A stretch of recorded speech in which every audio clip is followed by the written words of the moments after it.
Greetings everybody, how are you doing today? It is I, Rob at Sage Tower Games, and we are back with another class guide review. And this time we are talking about the Oracle, another class from the Advanced Player's Guide. Let's hop right into the Oracle class.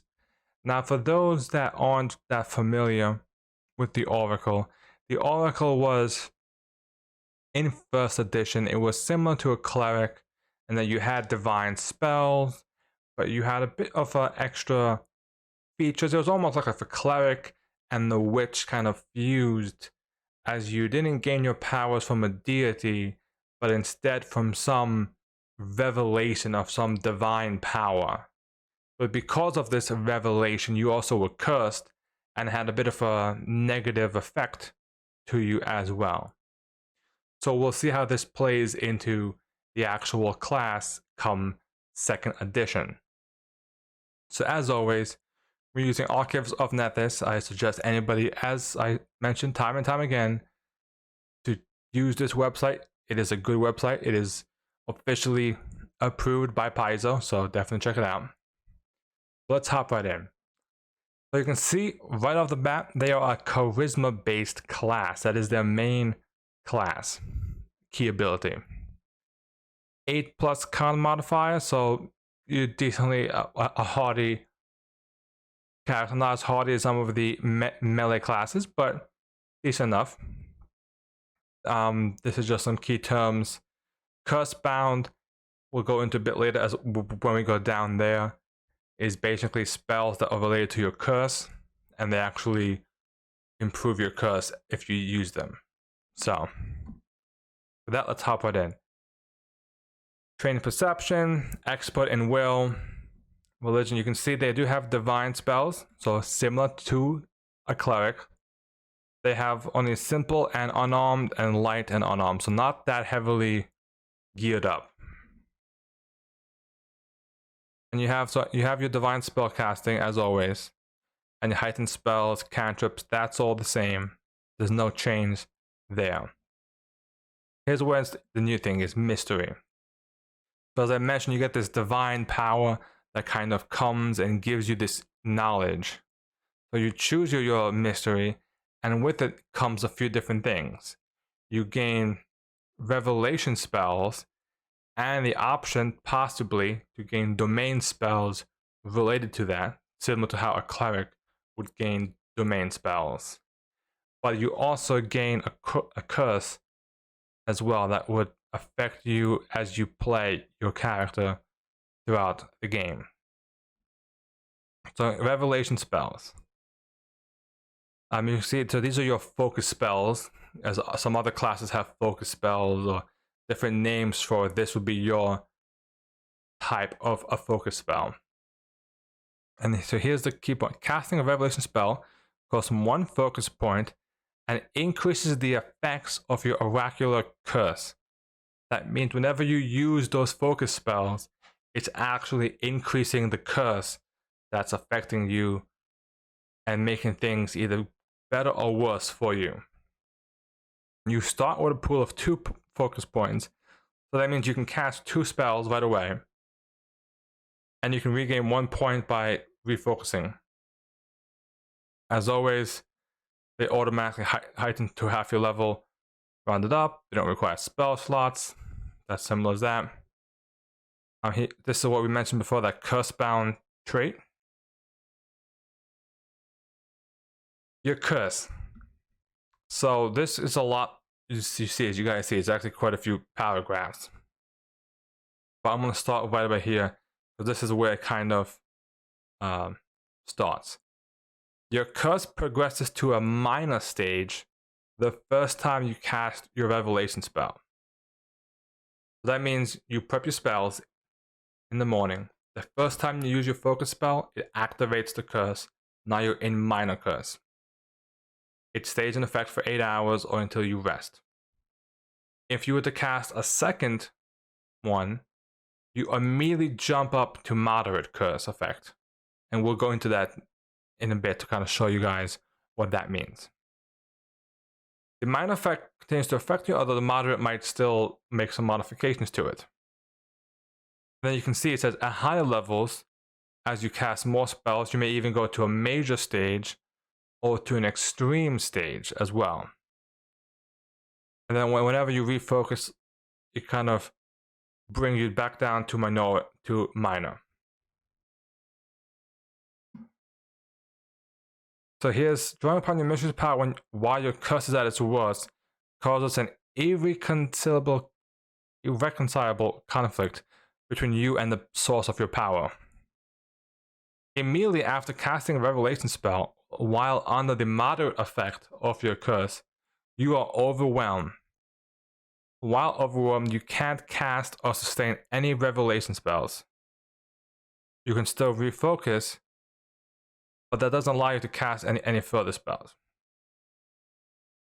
So what this means is, think of your revelation spells or your focus pool as kind of like a thing to kind of burn. If you burn too many spells, you kind of overwhelm yourself, and then you can't use any of them until you like fully rest. And before you guys think it, they thought of it as well. This last part, your curse has the curse, divine, and necromancy traits. You cannot, and this is important because I'm sure someone's gonna miss this when they play an oracle. You cannot mitigate, reduce, or remove the effects of the curse by any means other than refocusing.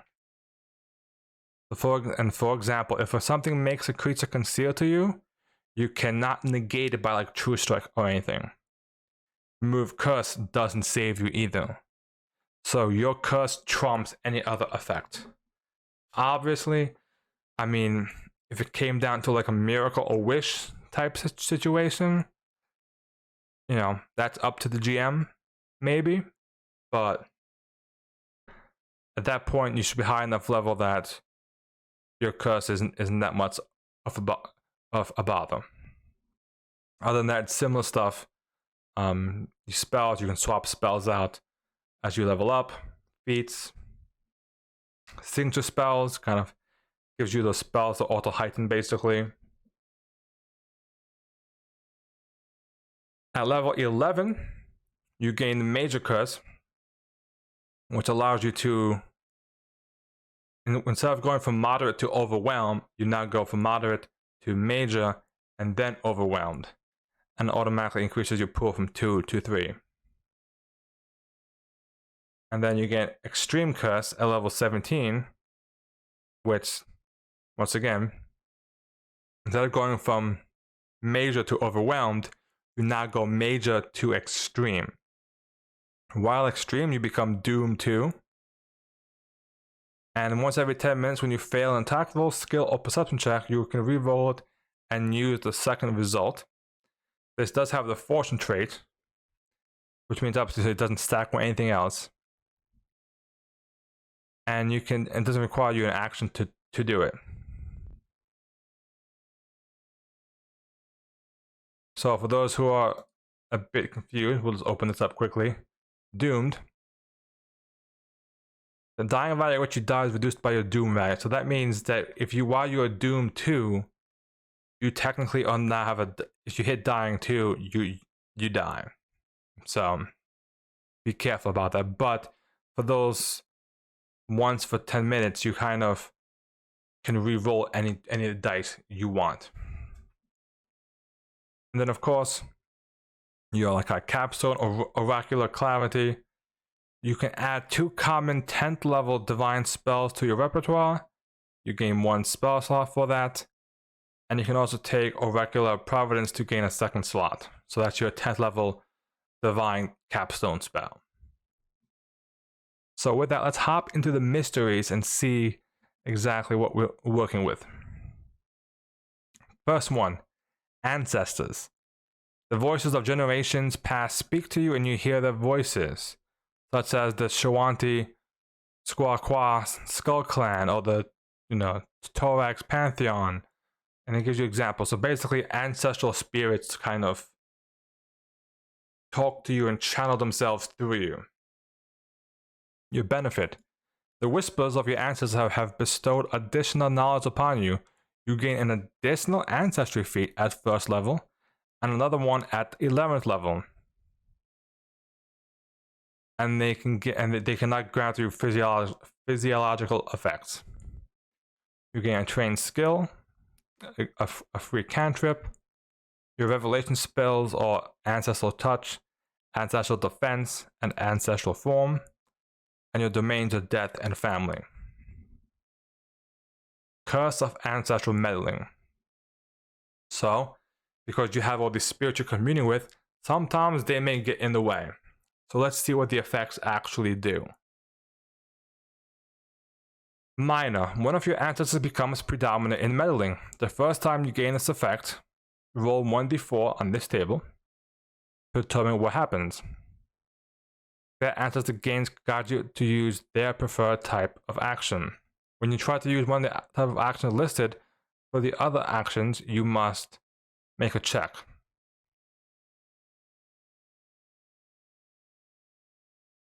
Okay, so basically what that means is, so you have these four. So you roll a d4 and say you roll martial. That means they want you on your next turn. You need to punch, so you need to hit something. And if you don't, you got to make a DC 4 flat check. And if you fail, you spend the action, but you kind of don't do anything. If it's a long action, like it says, if it takes more than 1 minute, you're fine. During combat or another tense round-by-round encounter, other ancestors wrangle for control of your actions.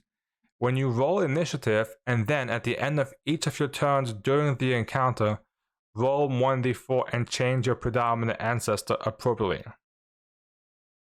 Okay, so that means when if you're in a minor curse and you enter battle, you roll initiative, then you roll your influence, and then at the end of every turn, it keeps changing as the spirits wrestle more and more.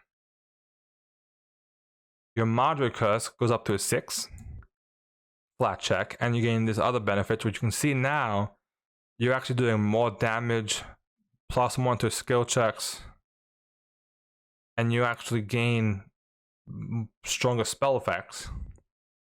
Major curse, your flat check is now an 8, and you gain the major, so now you have +1 to attack rolls and +6 to damage, +2 to your status, to your skill checks, and your spell level +3 to damage and healing.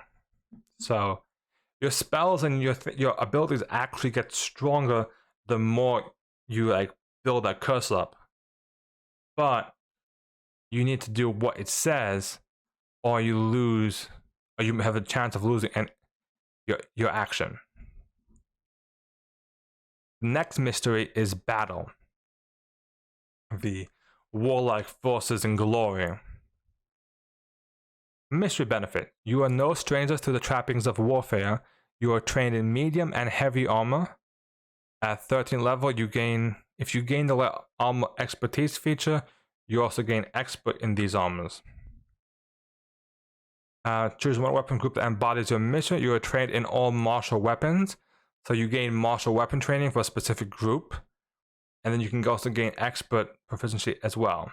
So this is if you want to be that melee type person where you have armor and actually weapons. And it makes sense. You got athletics, shield, your cantrip, call to arms, battlefield persistence, and heroic feat as your spells. But what's the curse? Curse of the hero's burden. You thrive while adrenaline flows and your life depends on your might alone, but holding the collective battle prowess of the ages within you leaves your body weakened after a fight. Minor curse. Your body languishes when you aren't bringing harm to foes. You take a -2 penalty to AC and saving throws, but each time you make a strike, you can suspend these penalties until the start of your next turn. That means you must always be attacking. Now here's the interesting thing about this, and I have to see if they clarify it, because rules as written, it says each time you make a strike. It does not say each time you land the strike. So as long as you're hitting, then technically, as long as you're making the attack, it doesn't matter if it actually hits. By how that's written. That's how I would rule it. Moderate. Making a strike reduces the penalty from your minor curse to -1. So now instead of it suspending it completely, it's only a -1. But you gain a +2 bonus to your weapon and damage rolls, and you gain fast healing equal to half your level while in a non-trivial combat encounter. Oh, sorry. Yeah. I thought they meant trivial. I was like, that's a weird thing to say. So now you're doing more damage and you gain healing. Moderate, I think we said was around 11th level. So you're looking at about, at least when it starts. No, that's major. Sorry. Moderate can happen any time, but still half level. That's still not bad. Major curse. Your modest curse fast healing is now equal to your level, and your damage bonus is +6. You gain a +1 status, but you are stupefied too. Stupefied takes a stats penalty, so -2 to your intelligence, wisdom, charisma. That includes will saving throws, spell attack rolls, DCs. Okay, so this means when you are affected by your major curse, it actually makes it harder for you to cast your spells. You get a -2 to your spell DCs, -2 to your spell attack rolls, and if you try to cast a spell, you gotta make a DC 7 check just to cast a spell. So this is if you want to primarily be like a melee type, like a combatant type oracle, as opposed to a spellcaster oracle. Bones. Your mystery imparts an understanding of death and undeath in all the macabre complexity. Mystery benefit. Did we read the mystery benefit for these? Yeah, that's the one I gave you the training. Each day during your preparations, you can choose to align yourself in the confluence of positive and negative energy so as to gain negative healing.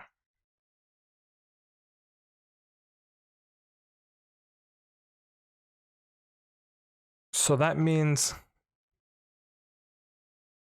you could make yourself temporarily like undead, so that you will be harmed by positive damage but healed by negative effects. And if you are a race that already had negative healing, you could just increase the DC of your recovery checks. So now it's 10-9 plus as opposed to 10 plus. Okay, interesting. Don't see how useful that might be, but we'll give it a chance. Granted cantrip, chill touch, medicine, soul siphon, armor of bones, claim undead, or your revelation spells. Curse of the living death. Minor curse. Bones protrude through your skin and your flesh rots, combining with the stench of decay and an unearthly chill. Non-magical effects. So potions, healing, battle medicine. Potion might be magical technically. So more like healing, battle medicine. Restore only half the amount of hit points they normally would. That's actually pretty big because they've made non-magical healing a big part in Pathfinder 2nd edition. Moderate curse. Your dead flesh continues to rot. You become drained 1. It's cumulative. It can only be removed when you refocus. You also gain resistance to poison to half your level, and a +4 against diseases, poisons, and death effects. And you automatically crit succeed on any of those. Okay, so you're drained 1, but you're more resistant to poison and disease and death. Major cost, you become wounded 1, straight up, and you cannot remove the wounded 1 check unless you refocus. And when you choose to when you make a recovery check, you can choose to automatically succeed. And you can't crit fail one of those saves. Okay, so that's pretty good. I mean, it's good. I don't know if it's pretty good, but it's okay. Cosmos. Celestial bodies grant a small exert influence on you, giving you sublime cosmic power. You can kind of see into the stars, like those memes. Your body is much of an astronomical one as it is physical. 2 plus half your level against physical damage resistance, so okay. Nature, damaging lights, spray of stars, interstellar void, moonlit bridge are your spells. Your domains, darkness and moon, similar to your bones, death and undeath. May have missed that last time. Curse of the Sky's Call. Minor curse. Your unnatural lightness makes it hard to keep your footing and interact with other physical objects. You are enfeebled 1 and take a -2 penalty to saves and DCs against grapple, shove, and other forms of force movement. So it's easier for you to be pushed around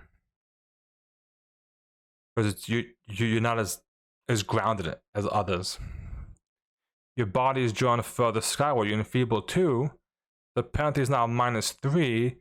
You are treated 1 size smaller for any wind effects.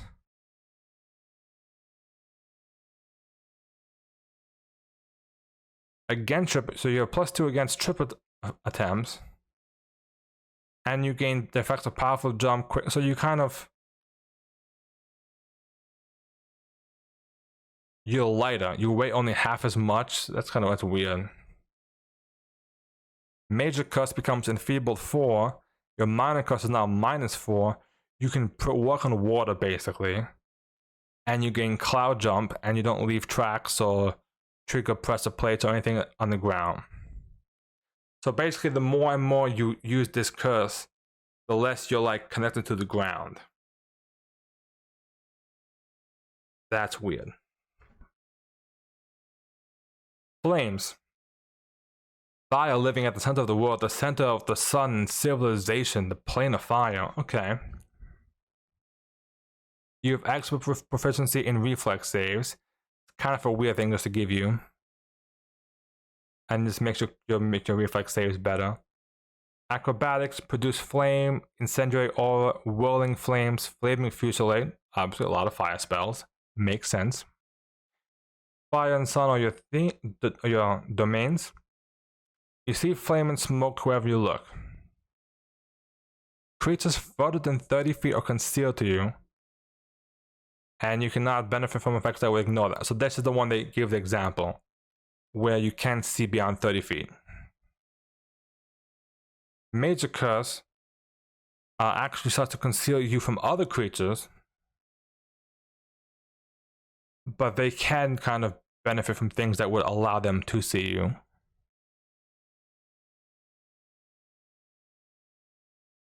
However, when you cast a fire spell, you automatically. So that means a moderate curse, you can't see at all. You can use imprecise senses to see up to 30 feet. Beyond that, you can't. But if you use a fire spell, you automatically see. Major curse. The flames are no longer just visions. Now you are surrounded by an aura that does a 10-foot aura that does 4d6 damage to anybody around you at the end of each of your turns. You lose 1d6 hit points because you're on fire, basically. So now you're pretty much, you're literally burning on fire. And you can spend in one action to kind of diminish the flame.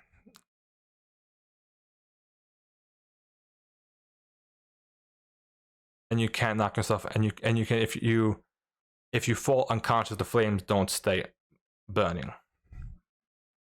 Life. The never-ending flow of positive energy within living beings is palpable to you. Let's see. Benefit. Your body is a deep reservoir of life energy.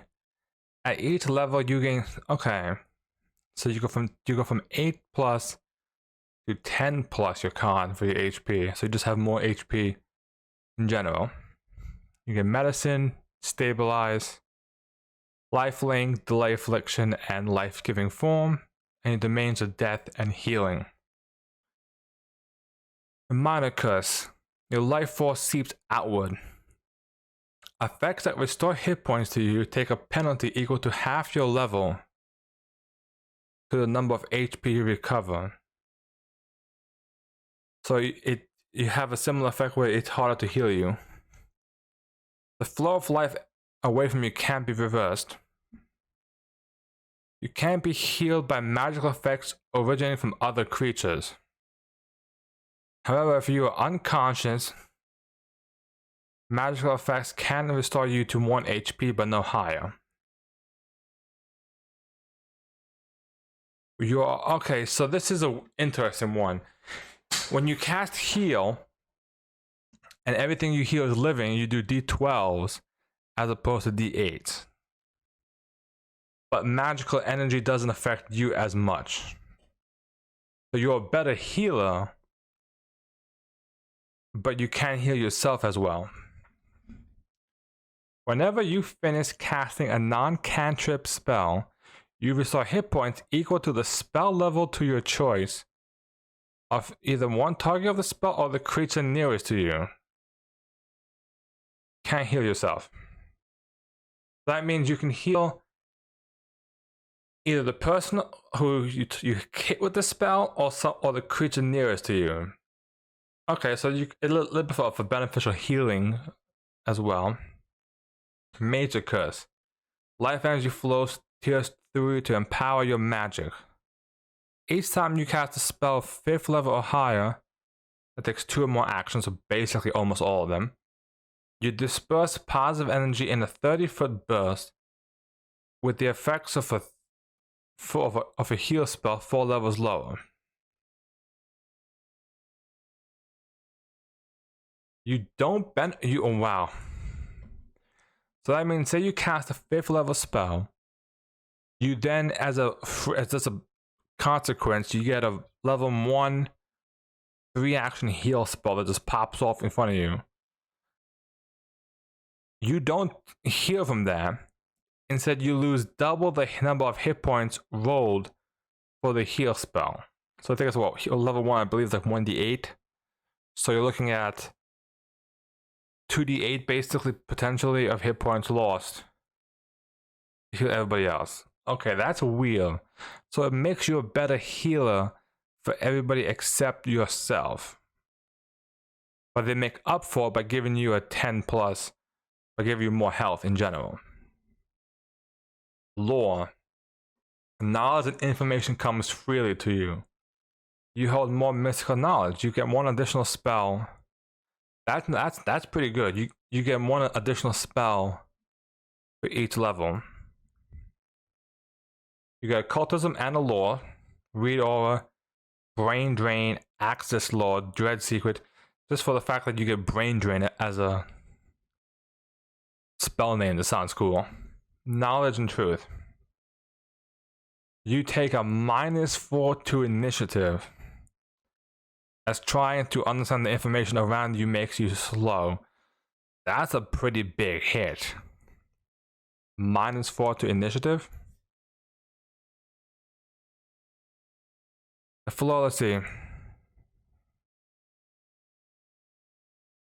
You're always flat-footed. So you're always flat-footed. So that's a -2. That's a -2 to your AC. At the start of each of your turns, you automatically make 1 check to recall knowledge. So you just always have a free recall knowledge every turn.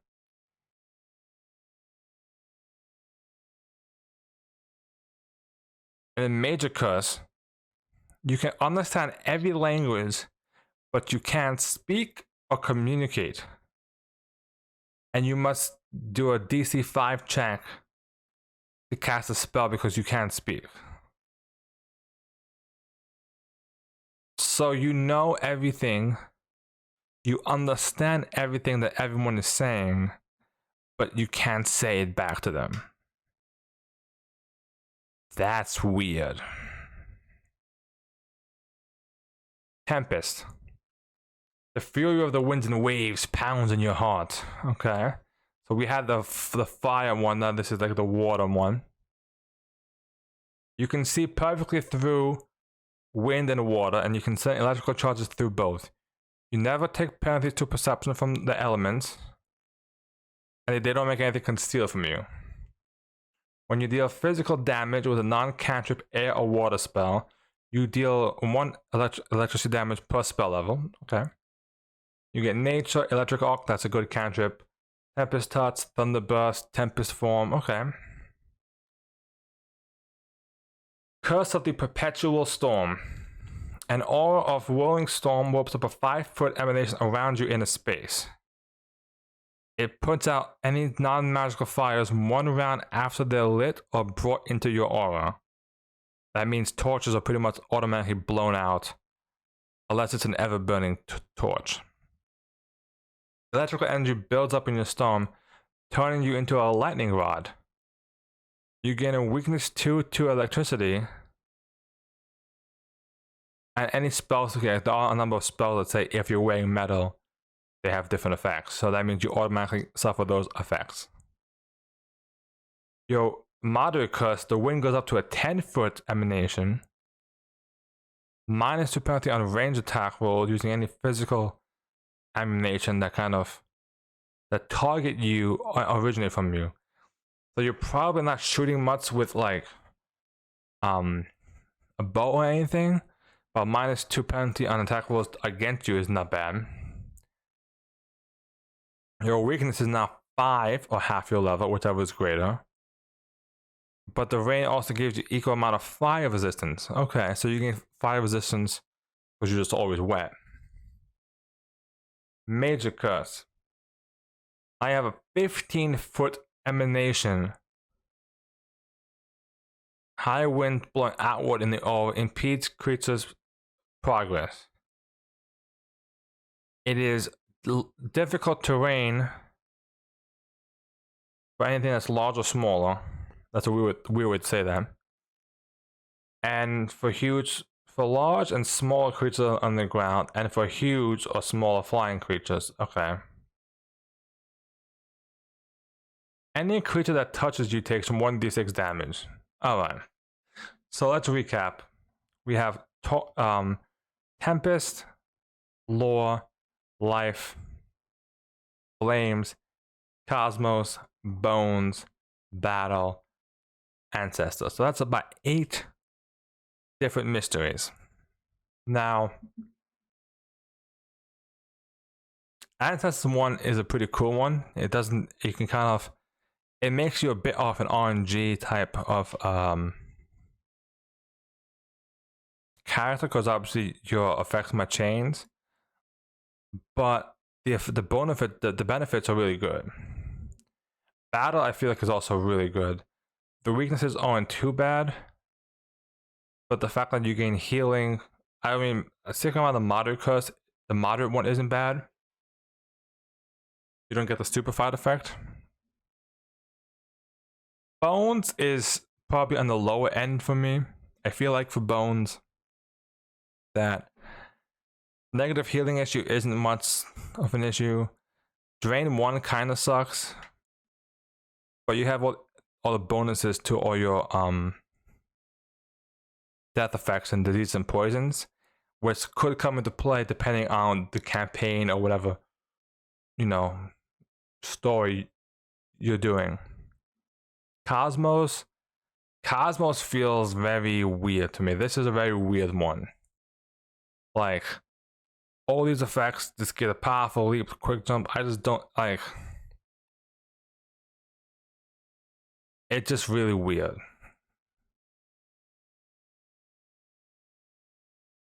All for physical resistant damage. Flame is pretty cool. You just deal fire damage to everything, to the point where it actually damages yourself and others. Life, a super healer, but you can't heal yourself. Lore is a super knowledgeable, but can't understand everything else. And Tempest is super water. I would say, if you had to be like the knowledge person, you could do Lore, and then you could temporarily, like, for a moment,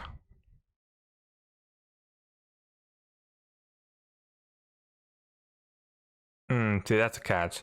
You can understand all languages, but you can't speak, use linguistic effects, or otherwise communicate. So could you so that question is, could you write? No, it overwhelms your ability to communicate with others, so you couldn't. Okay. The minus for initiative, this one's pretty rough. I say Tempest and Flames, I'll put them at the same level, depending on what element you kind of want to go for. Those are pretty cool. Life is good for a healer. You could play it around and start just make sure you have tons of potions or something like that. Lore I would put at the bottom of near the bottom of the list. Cosmos I would put near the bottom of the list. Bones also, it's very specific. So those three at the bottom, and then I'll say Battle and Ancestors are like up there as well. Ancestors is good. So those are, so you have different ways to play it. Which the one thing I want to stress about going through all these mysteries is I feel like they actually did this correct. The mysteries in Curses in first edition were not as intricate as this. And this one actually, for some of these, you actually kind of want to push yourself to get to that moderate curse, to get to that major curse, and kind of use your revelation spells to make yourself stronger, but also have a penalty. So like for instance, in the battle one, you push yourself up to the major curse, you suddenly, which is I think we discussed was the 11th level, you suddenly have fast healing 11, and you get a +6 to your weapon and damage rolls. Sorry, +6 to your damage rolls. You only have a +1 to your weapon attack rolls, and you're stupefied. But you have fast healing and you have damage. So they kind of make you. It really, that's what they seem to be going for, is that almost like I said, playing with fire, playing with that, getting close enough to the edge, but not too close that you overwhelm yourself.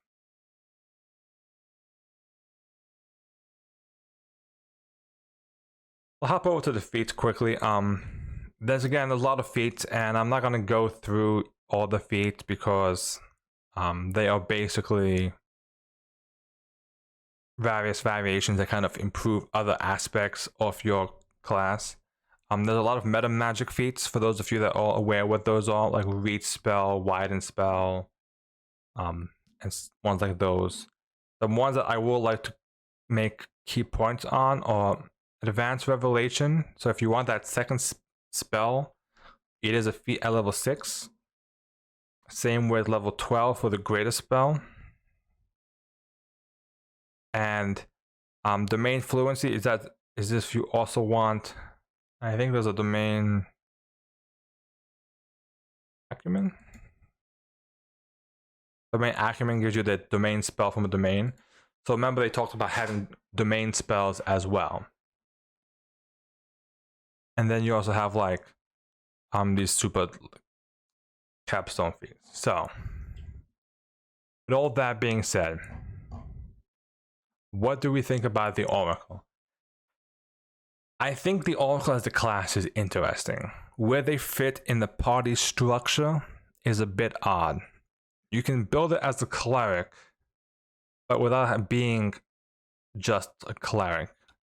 You could build it like a life mystery cleric and be a super healer, but in turn kind of have to play it safe because you don't heal yourself as well. You could be a damage type oracle, and you could be like a battle oracle, or even like a flame oracle, and kind of do flame damage to everything around you, and be careful that you don't set yourself on fire, but still kind of have that 15-foot, 10-foot aura that just burns everything. And the Ancestral one is probably the one that I feel like is the fun one, because it kind of lets you do a bunch of different things. I would say the class from first edition to second edition improved a lot.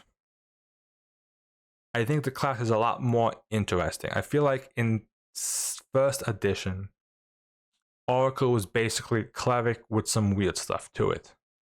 And the curses that they had weren't that exciting.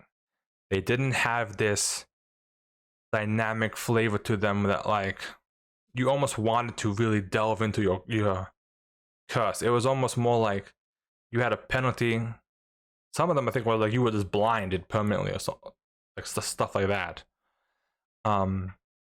This one you kind of want to like delve into that power, use that power, but not too much.